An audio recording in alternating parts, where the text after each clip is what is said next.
বৃষ্টির পর যেন সব শেষ, তবে বোলাররা বললেন পিকচার আভি বাকি হ্যায়। শুরুতে একের পর এক উইকেট, নাটকীয় ম্যাচের ফলাফল গড়ালো কোথায় তা নিয়ে থাকছে প্রতিবেদন।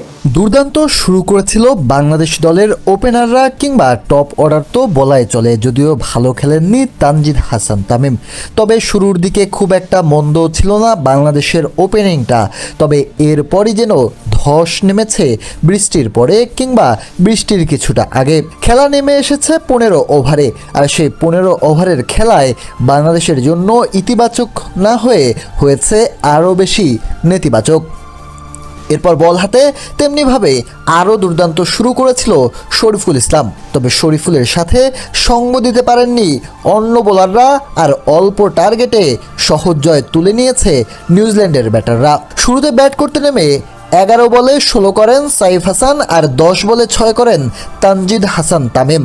তানজিদ হাসান তামিম গত ম্যাচেও দৃষ্টিকটু ইনিংস খেলেছেন, আজকেও ছিল একই রকমের। তবে অধিনায়ক লিটন কুমার দাস দুর্দান্ত খেলছিলেন বৃষ্টির আগে। 17 বলে খেলেছেন 26 রানের ইনিংস, তবে বৃষ্টির পরেই তিনি আউট হয়েছেন। গোল্ডেন ডাকে ফিরেছেন পারভেজ হোসেন ইমন, তবে দুর্দান্ত খেলেছিলেন তাওহিদ হৃদয়, তিনিও ইনিংস বড় করতে পারেননি। 2-6 আর 3-4-এ 24 বলে করেছেন 33 রান। গত ম্যাচে 13 বলে 31 করা শামীম হোসেন আজ দেখেছেন মুদ্রার ওপেট, 8 বলে করেছেন মাত্র 3 রান, আর 6 বলে 7 রান করে নট আউট ছিলেন মাহাদি হাসান। গোল্ডেন ডাকে সাইফুদ্দিন ফিরেছেন একাদশে ফিরে, আর রিশাদ হোসেন করেছেন 4 বলে 5 রান, হয়েছেন run out. Bangladesh all out হয়েছে 102 রানে, খেলতে পারেনি 15 ওভার সম্পূর্ণ। জবাবে ব্যাট করতে নেমে আরও বাজে শুরু পায় নিউজিল্যান্ড দল।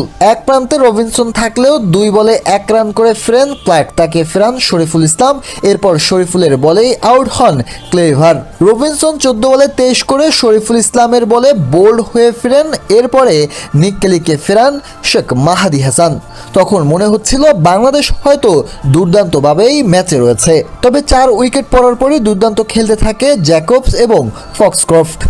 এই দুজনের ব্যাটেই দুর্দান্ত জয়ের দিকে চলে যায় নিউজিল্যান্ড দল। ফলে এক ম্যাচ পরিত্যক্ত হওয়ার কারণে সমান পয়েন্ট নিয়ে সিরিজ সমতা নিয়ে শেষ করেছে বাংলাদেশ নিউজিল্যান্ড।